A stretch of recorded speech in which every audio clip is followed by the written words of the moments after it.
Hi, I'm Etan Thomas, and thank you for joining us here for a Black History Month panel discussion powered by Athletes for Hope and in conjunction with Reverend Jesse Jackson's historic Rainbow Push Coalition, who have graciously purchased copies of my new book, Police Brutality and White Supremacy, The Fight Against American Traditions, which many at Howard University will receive, including the student athletes on the panel today. So thank you all for coming.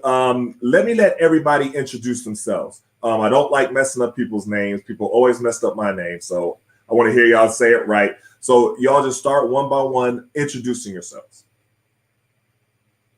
We can start up at the top left. What's up? My name is Bryce Parker. I'm a sophomore broadcast journalism major, African American studies minor at Howard University from Centerville, Virginia. What's up? I'm Gerone Hamilton Jr. I play football. I'm a senior computer science major from Minneapolis, Minnesota. Good evening. My name is Kayla Rose. I'm a sophomore biology major, chemistry minor on a pre-veterinary track from Long Island, New York, and I run midfield. How you doing? My name is Nasim Cooper. I'm a junior physics major, psychology minor from Philadelphia, PA. I also football as well. That's what's up. Well, thank you all again for joining. There's a lot I want to talk to y'all about. Y'all have had a lot going on this year. It's interesting because we started off Black History Month in a way that it was very strange to start off with having bomb threats at 16 different HBCUs. And it's interesting because right after that was announced, I was just listening to this program that was saying that racism was a thing of a past and we can move past everything and all these things that happened in the past we don't have to carry into the future.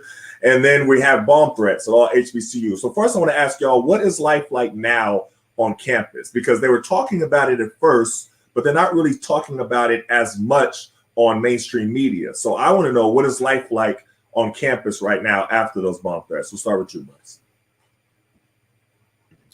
I guess we've kind of gone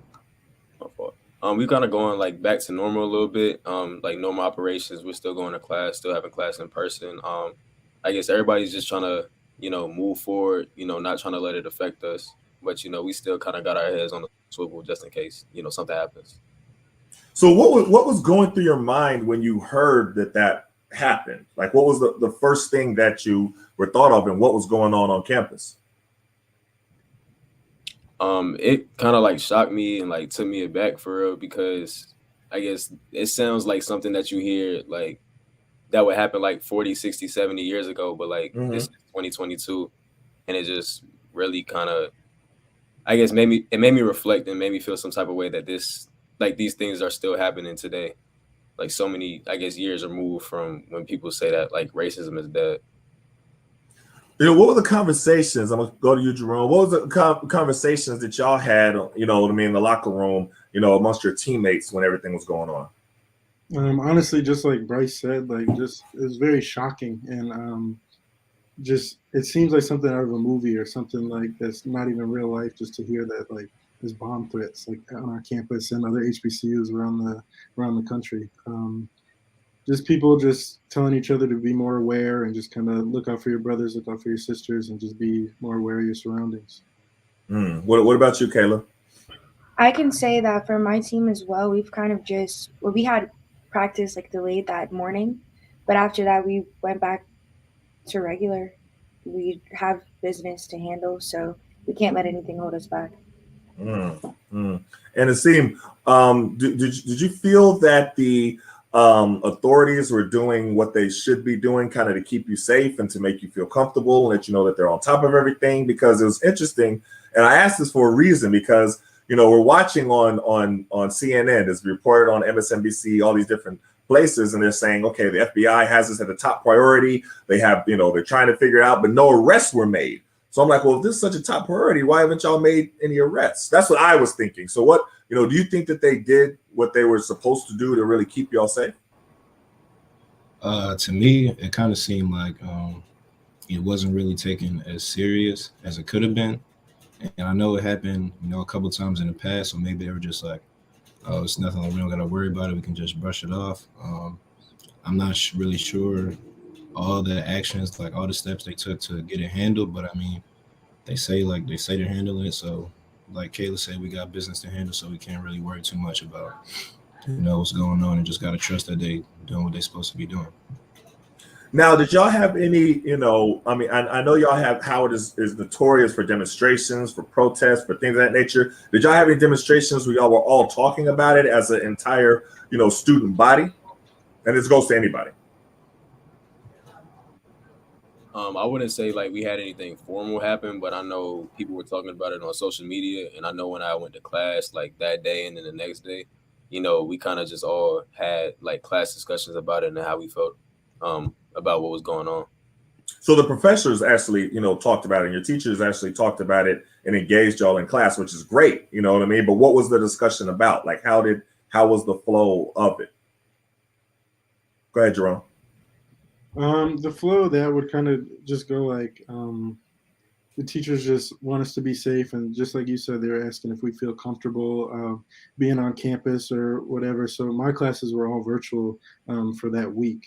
So coming to the end of this week, everything is kind of moving back, but most of the stuff is still virtual, and they just want us to feel safe. And they were talking about some of the same stuff that you were seeing, if we thought the authorities were doing the right thing and making us feel comfortable, which I don't really think that they have. They say it's their top priority, but I haven't seen much of it. They kind of just swept it under the rug and just let time move on. I mean, that's what I saw. You know what I mean? I heard a lot of announcements. I heard a lot of, releases. The FBI released a statement. This group released a statement. The police released a statement. But then it just kind of just went away. That's why I was asking, have there been any follow-up with them? Like, have they engaged y'all to let y'all know anything like that? Or has it just been that and then that's pretty much it, Kayla? Yeah, that was it. I had a class discussion as well. And a lot of my classes that I met with, they were just asking how we felt as students, how we were affected by the bomb threats, and if we feel safe kind of thing. It was more of a general conversation, and then we carry on.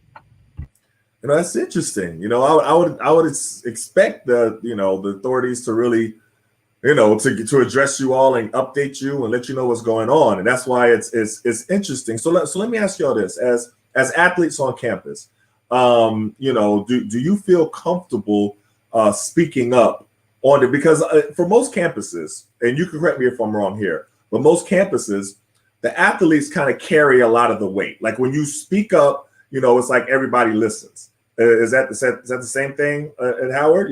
When athletes say something or athletes make a movement or something like that, it's like it reverberates through the whole all over campus.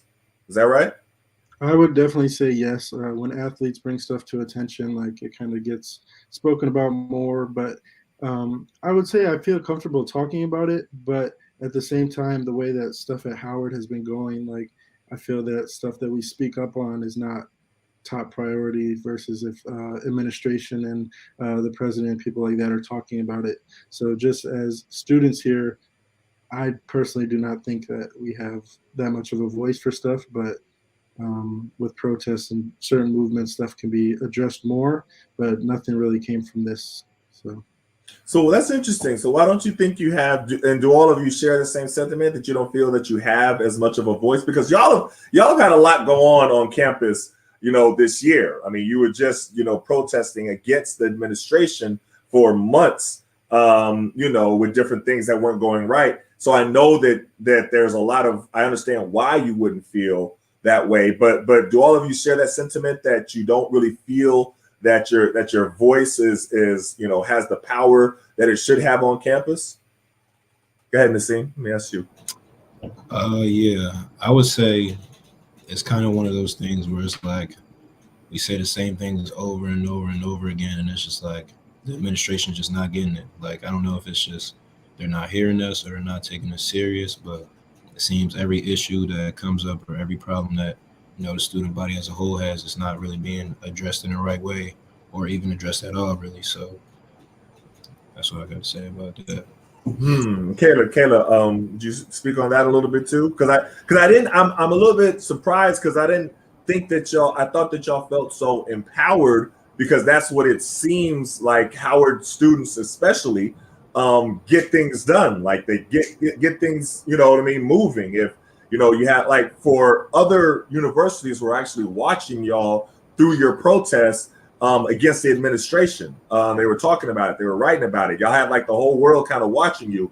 And then for you to actually even be able to come to some kind of agreement where they agreed to some of your terms. Now, I don't know, you know, all the details of it, but they agreed to some of your terms. That's something that doesn't really happen a lot. So I'm interested to hear what, you know, why you don't feel empowered, even just by that incident that happened earlier this year. I think that, well, me personally speaking, I do believe that we have a strong voice here and a stronghold on the students, and whatever we say kind of thing, let it trickle up to faculty, that we can have power and change in what we say. However, like you said, the whole world is watching. So everyone's sort of a bystander in a fight that we've been fighting as Howard students before I've come here, before I thought about coming here, and way before anybody else that came here before me. So with everyone watching all the time, we don't always want to like air out our business kind of thing, like on social media or wherever it may be, because that gives our school a bad rep, and we have to wear this on our chest every day. So I think it puts a little bit more pressure on us as athletes to be able to go out on the field then and still perform to our best ability, even though it's like, oh, Howard has a lot going on right now, so kind of thing. So I think it puts a little bit of stress on us, but we still use our pedestals that we have to be able to speak out and up and against the things that are doing us harm. So, what are the things that y'all are passionate about? And I know everybody has their own passions. One of the things. So, and the reason why I asked this is this. You know, I wrote a book before called "We Matter: Athletes and Activism," and I'm interviewing all these different athletes from all walks of life, from yesteryear and to the present, who use their platforms to be able to speak out on different things. And a lot of times they were met with a lot of backlash. People who didn't agree with what they were saying, and then went to start attacking them personally. So now, what's different with your generation, which was different when I was in school and when I was playing, for the Wizards, we didn't have social media. Social media is kind of something that's relatively new. So y'all can either feel support or feel backlash differently than the athletes before you. Is that a little bit of a deterrent? Or is that a little bit of, of a plus in you speaking out? And I'm sure it can work both ways. But Bryce, what do you think? Because you can feel, the support, or you can feel the criticism a little bit more heavily than we could back in the day.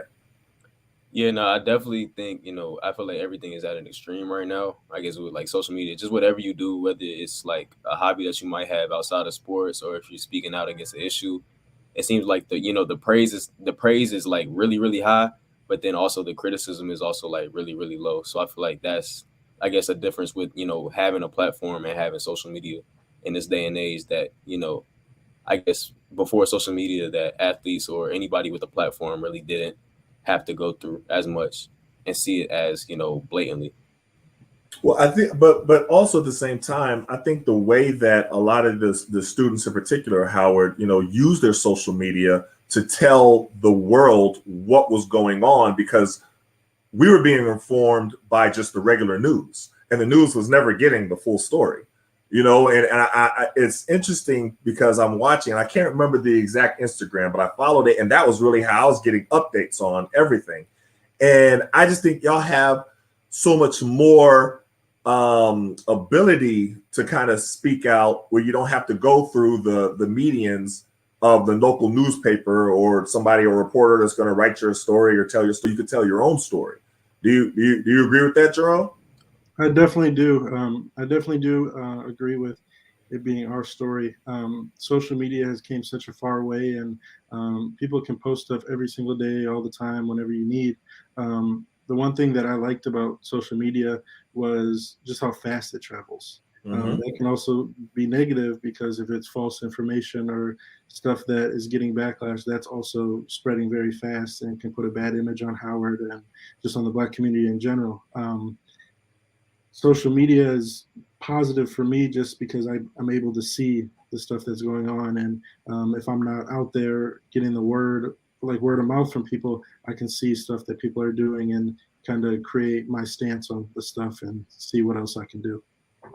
Yeah, I think that's dope. Like, Nasim, what do you think about how social media gives you the opportunity to speak out, and reach people even more so than we did in the past? Yeah, I think it's one of those things. It's kind of like a curse and a blessing at the same time. Like you said, like during the time when the protests and everything were going on, you said your only really information source was, straight off the news. But on my side of things, I'm seeing everything, front row seat on Instagram, on Twitter, just from the people that I follow. So I think it's just trying to find that fine line in between getting the exposure that we need to bring attention to the issues, but like Kayla said, not having everybody in our business and putting a bad name on Howard or putting a bad name on our brand in general, because Howard isn't all the problems that we talk about. Like Howard is more than that. Howard is a great place. So it's just trying to use it in the right way. I would say not to bring shame to Howard, but to bring the right attention to the issues so we can fix them and move forward. It's interesting because I hear all of y'all saying that, and it's Howard's a special place. So I went to Syracuse University, right? And we didn't care about making Syracuse look bad. You know what I mean? And just we didn't have that same connection with them or protection of Syracuse University. We just had I think it was right before the pandemic started. And, I don't know if you've heard of all that. There was all this racial stuff that was going on campus.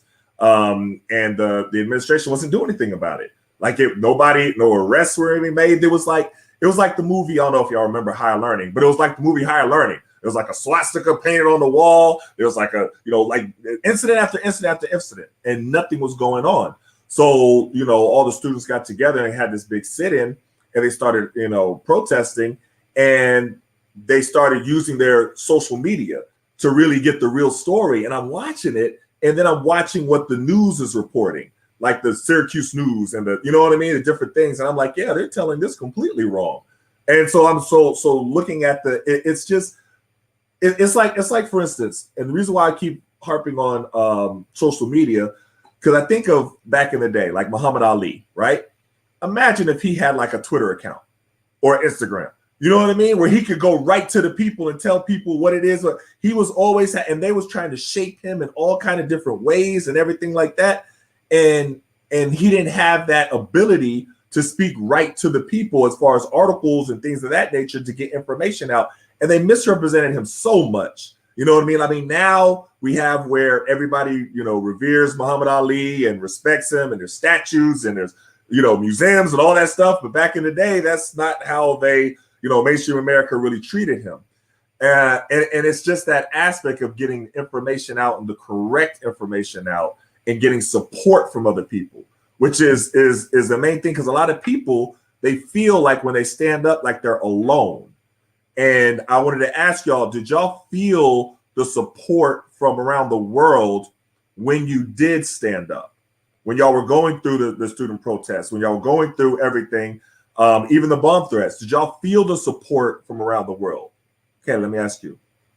I want to say first, for me to feel anything from outside, I have to feel it within myself and within Howard community. So okay. I was only getting updates about how much coverage we were having over social media from my peers and classmates here. So them telling me, then I was like, okay, I can kind of see this movement, like with Blackburn Takeover. I could see this really, really, really getting a point across to some people, because now I know that somebody else is speaking about it.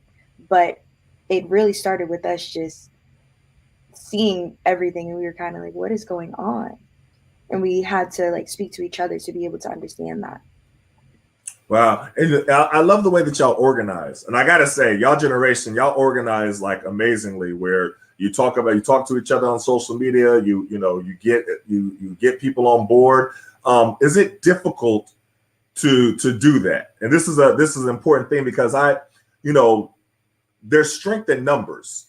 And when, especially on the younger levels, like middle school, high school, and college, when you're reading about entire high schools doing something together, like I was just reading, they had a big walkout. Was it in New York? In Chicago. All the high schools in Chicago No, it was Minneapolis after the recent murder that just happened in Minneapolis and Minnesota, and all of the students walked out together. And it's that image of everybody doing something together that gets attention. You know what I mean? It gets, okay, now we're going to hear the entire school is doing it together. Is it hard to organize people like that nowadays with you? Because I see y'all doing it so much, but you know, some people do it better, some people don't do it as much. But Bryce, is it harder to organize like that on that level? I guess having the courage within yourself to kind of put it out there is probably the hardest part. But you know, when you have a good connection to people and when you put it out there, especially with Twitter, because Twitter is such a fast platform.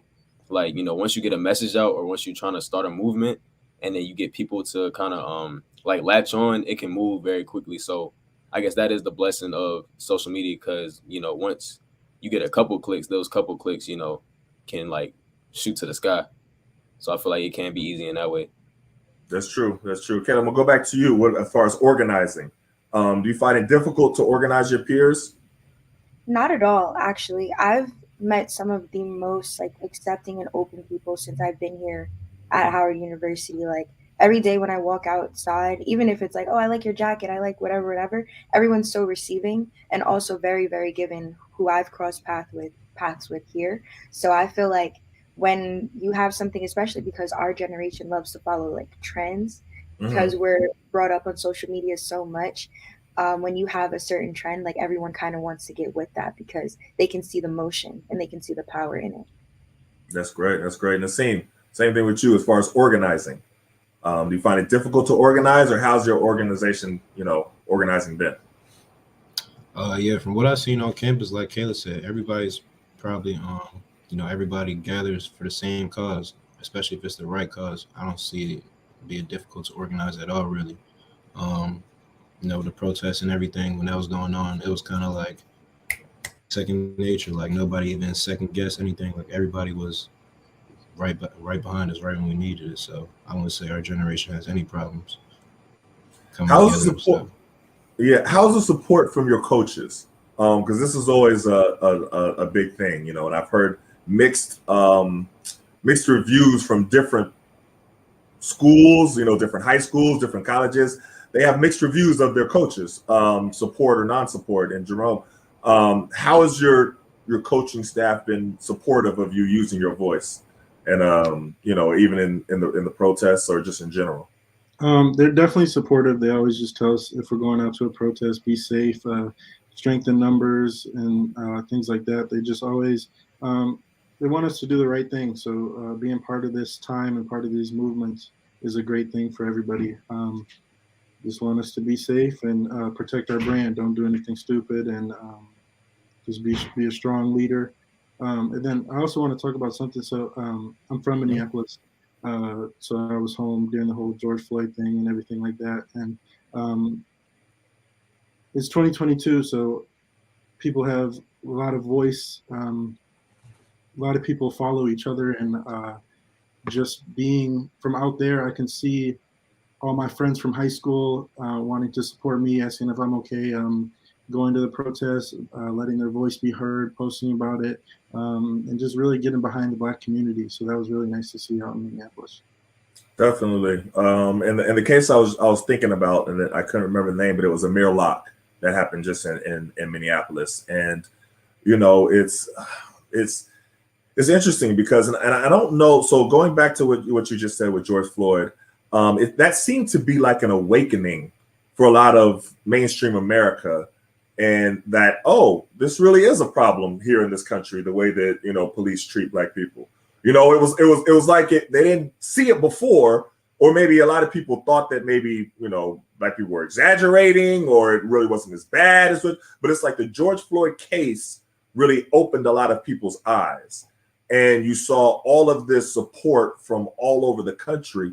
I mean, there were some protests, you know, in some cities, some states that I saw online, it was all white people in the protests. You know what I mean? Like, it wasn't no Black people in there. And I'm like, wow. So I'm listening to them. But on one hand, I'm like, okay, it's great that y'all are, you know, that y'all see that there's a problem. But then on another hand, it's kind of like, well, you know, what took you so long? Like, this isn't the first, you know, case. This has been going on for decades. We've been saying all this different stuff. What was, so you being from Minneapolis, describe the allies that were there, and I'm talking about specifically white allies there, and the way that they supported, and how do you sustain the level of empathy that was created during that moment?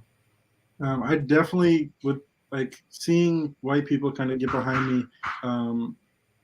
Some of them made me kind of disappointed at like the time that they came, like only once they saw it on social media, because this was one of like the biggest things that was recorded. Everything else is kind of swept under the rug because it wasn't recorded like that and they don't believe it. So this was on video and they really saw what was going on, and they're gonna ask how I'm feeling. They ask this, whatever. And I respect it and I appreciate the support, but at the same time, this is stuff that's been happening my whole life. So I'm disappointed that I wasn't there every second of me coming up. So the support is great, and people asking what they can do, that's always great. But just them not knowing until now was hard for me. I definitely agree. And Bryce, let me just ask you, in my book, I interviewed a lot of different white people who were feeling that, need to support different white athletes, and I wanted to ask them, do they recognize the privilege of choosing when you're ready to support? Do you know what I mean? Because a lot of the times when I'm speaking in different things, and I'm talking about after a unarmed black man or unarmed black woman or unarmed black child is killed by the police, I discuss how it affects me personally and affects my family, and how I think about my kids, and then how, every black family has to have the talk with their kids, because you have to make sure, they know, okay, all right, when you get stopped by the police, you don't make any sudden movements. All right, you see this, it's not fair, because white kids don't have to go through this, but when you get stopped, you have to do that. We have to have that whole conversation like over and over again to check in with our kids to make sure they know how to conduct themselves. And white people don't have to do that with their kids. That's not a concern. It's just the reality of it. So that privilege of not having to deal with that or be worried about that until you kind of choose to. Do you know what I mean? Like it's a frustrating thing to kind of, be able to grapple with, but you do want them to be able to understand empathy and understand the support. Like, how do you balance those two, Bryce? Because that, you understand what I'm saying? It's tough, but it's a tough thing to kind of grapple with. Yeah, I guess, it can be tough because it just seems like we've been fighting this fight for so long, and we've been trying to like get them on board. And so I guess it's like I'm happy that, they do finally get on board, like they do finally see what the issue is. And I guess to point to your point about like the privilege of, being able to finally like understand or like choose when they want to be allies. I guess that can be frustrating, but I guess being grateful for that support when it finally comes, because it's like I'm black and I'm a black man. So like whenever anything happens, like I can't pick and choose, when to, support an issue. I can't pick and choose, not to be black and not to get behind these issues, but like, and not to check out from it, because like I still have to fight this fight every day, because I can't turn on and off my blackness or turn on and off my support. But somebody who's white and who's an ally, they can turn on and off their support.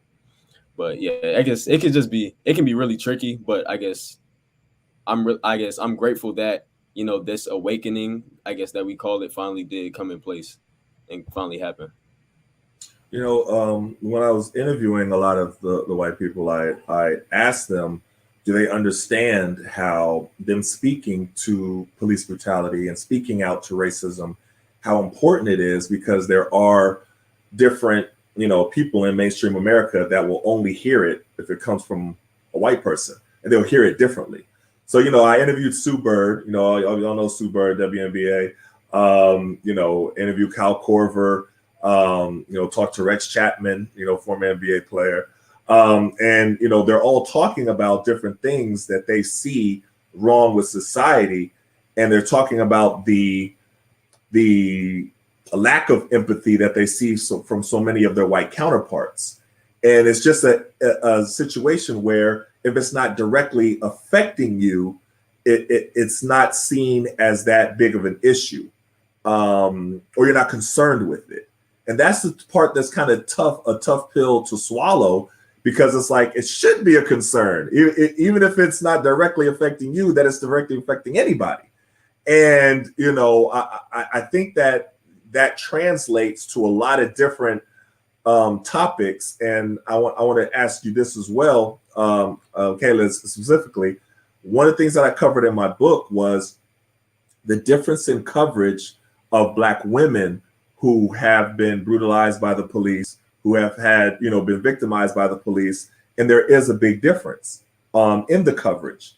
And, I interviewed Chiquisha Clemens, who I don't know if you know who that is, but she was beaten up at a Waffle House. And there was a big case about it and everything like that. And I interviewed Yamisha Sindor, who is a White House correspondent. So she's talking about it and why she brings that to a lot of the things that she writes, because it's not shown enough. And it's not, and that's so just as we're talking about white people having the empathy, for Black people, you know what I mean, of an issue that's not, I think as Black men, we also have to have that same, so give that same support and have that same empathy to our Black sisters who are not being covered, not being protected. And when they're having issues of police brutality and police killings and things of that nature, it not being shown. Now, do you see that? I mean, we know about Breonna Taylor, we know about a few, but it happens way more than it's been shown. What do you think about that, Kayla? I do see that. It's a lot to unpack, because I wanted to first say about people having the choice and being able to advocate. When George Floyd happened, I know, so I'm from New York, so when I learn history or whatever, we learn about the civil rights, we learn about women's suffrage, we learn about all of these movements. And when that started to happen and I saw what was going on, I was like, it's finally my time to be able to hold that sign. It's finally my time to be able to be in my neighborhood, being able to hold down this block, this surface, this community, and protect it, kind of thing. And so when I was out there holding those signs and saying what I was, women were standing next to me. Black women were standing next to me. We did mention Breonna Taylor. We did mention George Floyd. We had a whole list of names that I can't even remember.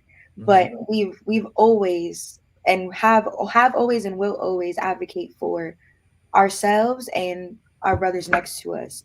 And I feel like we don't necessarily get that same respect from other people, but we give it to ourselves in the way that we don't require it from others. It's kind of like when you're working on something in private, you don't have to talk about it outside, because you know what you have put into it, so you know what it'll give you. I believe that everything comes full circle. So all the work that we're doing, it's God's work, and it's gonna come in some time. And it might not come to me, it might come to my sister, it might come to her daughter. But in some time it comes, and I believe that that's something that can give us solstice with that. I think that's beautifully said. And I think that we've, what I would say with that is, I know that Black women have done an amazing job in supporting each other and supporting themselves throughout history. And I think that we as Black men need to do a better job in supporting our Black women as well. I will say that. I mean, because it's one thing when we're talking about police brutality and we're talking about, different things of white supremacy and racism and things of that nature. When you go to the topic of misogyny and sexism, we have to look inward to ourselves. A lot of the victims of whether it's of sexual abuse, of rape, of anything like that, their perpetrators look like them. And so that's something that I think that we have to really be able to deal with. And I've learned that it's such a bigger issue on college campuses than I even thought of before. So Nasim, I want to ask you, what do you think as far as Black athletes in particular, and I'm talking about specifically Black athletes, male athletes, do you think that we can do a better job of supporting and protecting our female counterparts? Yeah, definitely. Like you said, I think it's one of those things that we don't do enough of. And I can say personally, being on Howard's campus, we can definitely do more of supporting, like our Black women's sports teams, and even some of the issues that they go through, maybe in the dorms or just as Black women in general, and especially Black athletes. I think we can definitely do a lot more of that. Bryce, I'm gonna ask you the same question. Same question to you. You think that we can do more to kind of protect and support, the Black female athletes even on campus? Yeah, absolutely. And I guess to go off in the scenes point, like especially at Howard, which is a campus that has majority women on it, I guess just making sure that when they talk, like we sit back, we listen, and we amplify their voices whenever they have something to say or something that needs to be brought to attention. Okay. All right. Same question to you, Gerone. Definitely the same. Just reaching off of both Bryce and Nasim, just always trying to support them and doing things to let them be heard and include them. So like the face of athletics is not just men, so it could be women as well. Both men and women just being the face of Howard for athletics, and just a lot of stuff that I've been seeing on social media is just like what they were talking about, supporting women's sports. Just like the NBA and the WNBA doesn't get the same coverage. So just things like that. It's interesting when you talk about you mentioned the NBA and the WNBA. You have a lot of people who will try to discredit or try to criticize the WNBA, but you see the NBA players speaking out on their behalf. And I always think that's great to see, because you'll have people who don't play sports, you know what I mean? Men who don't play sports, doing all the criticizing. And sometimes when you have, NBA player, stand up for them, it makes that person who doesn't play sports sit down and be quiet. So I'm using that analogy to show, when things go on campus and you have, female athletes, whether they're fighting for whatever it is they're fighting for, whether it's just, inequality and whatever it is, there's a difference between how female athletes are treated and how male athletes are treated. But when a male athlete stands up for them, the administration notices, people take note of it, and your voice can reverberate. So it's just important that when we talk about this, that we are also allies to each other, the same way that we're demanding that, white allies be allies to us. Would y'all agree with that? Definitely. So, I don't want to keep y'all too long. I love talking to y'all. I love hearing y'all thoughts and your minds and everything like that. Let me ask you, who are the athletes that you admire and that you, so I'll tell you, for instance, when I was growing up, when I was young, my mother was a school teacher. So when your mother's a school teacher, you just have to usually get some extra work to do in the summertime. Not summer school, but you just got extra work to do. So she would have me, read books on different people. I have to write book reports, stuff like that, right? So she would give me these books on different athletes. So she taught me about Muhammad Ali, books about Kareem, books about Bill Russell, all John Carlos and Tommy Smith. And so those are the athletes that I grew up reading about.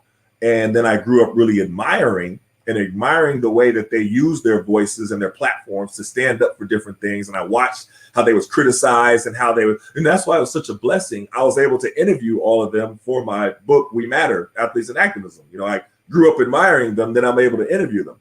And I would watch how, like, say Bill Russell, he won 11 championships with the Celtics.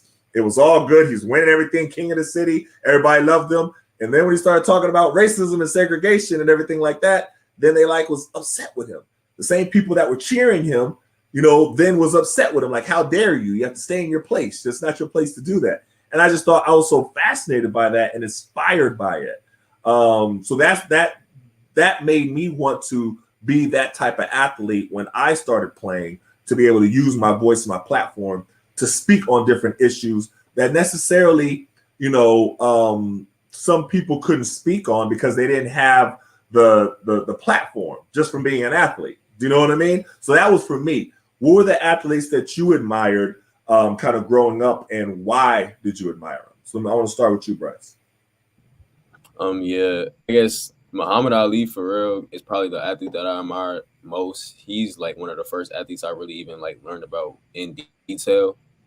Just from like what my mother kind of instilled in me, just teaching me about black figures when I was young, and just the way that he always stayed true to himself. Like he never wavered in what he believed in, and he's stand for something or fall for anything. And I feel like he really embodied that, and that's something that I'm striving to embody in myself in every facet of my life every day.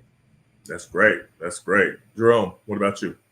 Honestly, I kind of got a lot. So I know a lot of people would definitely say LeBron James because of how big his platform is, but just how much publicity he gets, it's great when he talks and when he says stuff because everybody's there, everybody's going to listen. I also really like, I guess I wouldn't say all of them are particularly activists, but all the black quarterbacks in the NFL, just because it's really nice to see a black leader, somebody leading a team who's black. Serena Williams as well, because she's a black woman in sports who's doing very well. A lot of people watch her, and I love black people dominating sports that are predominantly white. So tennis, golf, I guess not baseball, but I love seeing black people in baseball, and then a lot of black people in basketball and football as always. So This was up. That's what's up. Kayla, what about you? Going off of Jerome's strength of talking about black people dominating mostly like white sports, being that I play lacrosse, I've definitely always had to look to my teammates to give me that extra courage to get on the field. Being at Howard University, this is the first time I've been on a team where I'm playing with girls who exceed my skill set, match my skill set, or inspire me to be better, and they look like me. I see myself in them. So I give credit to my coach and my teammates for like inspiring me and letting me feel like even on my worst day that I could be out there, and if I don't want to shoot this ball or make the right pass, I could do it for whoever's standing next to me, and it'll make us all victorious. That's great. That's great. Nasim, what about you? Yeah, for me, it was a lot of different athletes that I looked up to coming up. I would say the main one, probably LeBron James, just because he's been dominating, probably since I've been born or since I've been playing sports. And he's kind of one of the only, I guess, big black athletes that I would say does try to speak on some issues. Maybe not all the time. Maybe doesn't really say what needs to be said all the time, but, at least he tries. And then for me personally, I play a little bit of baseball growing up as well. And I would say that's probably, a white dominated sport. So seeing players like, Andrew McCutcheon, David Ortiz, just, people of color just dominating that sport, I would say that kind of helped me, keep striving forward and keep pursuing my goals. So let me ask y'all this, and this will be the last one I ask y'all. Do y'all see yourselves as those role models, the same way that people that you just said that you look at other people, that younger people are looking up to you? And it's kind of hard to really be able to conceptualize that because you're in college right now. But I was like for instance, I was at Howard Homecoming in this earlier this year, and I saw the young people in the audience and the way they're looking at you. The way they're looking when certain athletes walk by. You see the track team walk by, and little girls looking like, wow, look at her. You know what I mean? Like, and they're following you and they watch you. I remember the Howard, like my daughters watching the volleyball twins. I can't remember their name, but the volleyball twins, and my daughters play volleyball, so they follow them on Instagram. They following what they're doing. They're looking at what they're, what they're saying, what they're talking about. Do y'all realize that y'all are in that special tradition of being a role model, and do you accept it? Go ahead, Bryce. Yeah, I guess I really didn't notice until I really went home and everybody was kind of asking me about school, asking me about football, just asking me about being at Howard, as a whole. And it's really inspiring, like, hearing, I guess, people younger than you, like, they don't even got to be kids. Like, they can be people that you used to go to high school with, just like really just trying to, peep game from you and really trying to learn from you. And I do accept it because, I feel like I'm here today because of the people that walked before me, whether it was like my ancestors or whether it was, just people that I came up with that was older than me, and they kind of reached down to me and gave me the game that kind of got me where I am today. So yeah, I do accept it with open arms. That's great. That's great. Jerome, what about you? I definitely do accept it as well. I really appreciate going home and having younger athletes and just younger kids in general seeing me doing my thing in college. I'm going to college. I'm at a HBCU. I'm doing my thing. I'm playing sports, getting good grades, and that's like the number one thing that I like to tell them, that it's all about the grades. It's all about school. The school is going to take you places, and you can play sports along with it. So when they look up to you for that, it just makes me happy to think that they want to be smarter so they can do other things in life. So That's I great. just I like that. No, that's great. That's great. Kayla, how about you? Yes, I do accept it. I believe it, all of that. I think that it's very important for us to be reminded that we're already successful. Where we stand, and even being able to have this platform right now, like this is success. This is excellence right here. I wanted to share with you guys an experience that we were able to have Howard Women's Lacrosse when we played one of our fall ball games, and we didn't play that well because we weren't really in shape. We weren't really, like meshing, because we do have like a whole new team, whole new coach, everything. And so we were having our huddle after the game, and coach is like, saying what she has to say, and we're just sitting here like not mopey, but it just wasn't our best game. So we're not in the best of spirits. And our coach brought over this woman, and she had her daughter with her. And I think she was maybe 8 or 9 years old. And she was like, we were out there watching you guys play like this whole game. And we didn't even know that until after the game. But it's like these people and little girls that look up to us, they come to see us play. They come to see us win. They come to see us lose. It doesn't matter. They come to see us be who we are. And so that is something that is inspiring, and it makes you feel like a leader, definitely. That's great. That's great. Nasim, what about you? Yeah, I would say I definitely accept it as well. Like Bryce said, I remember being that kid, just in the opposite shoes, looking up to the college athletes, just wondering like what it's like to be them or trying to be like them. And I think at that point, it just seemed like so far away. And I think sometimes even like unattainable. And it's like I turn right around, it's like, boom, now I'm that person, now I got little kids, looking up to me.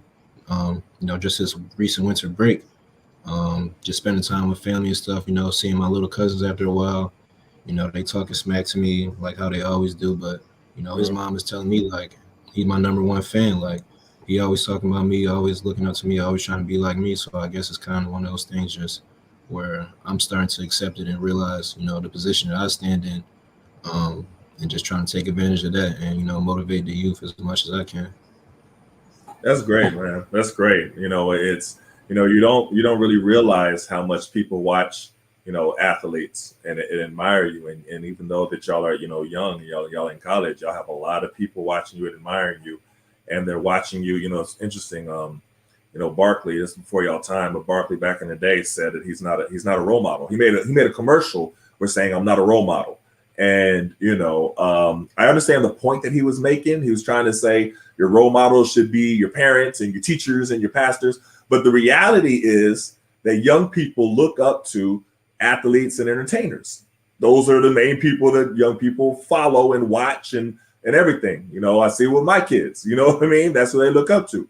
So knowing that, just knowing that you always have eyes on you, you're either inspiring somebody positively or negatively. But you're inspiring them one way or another.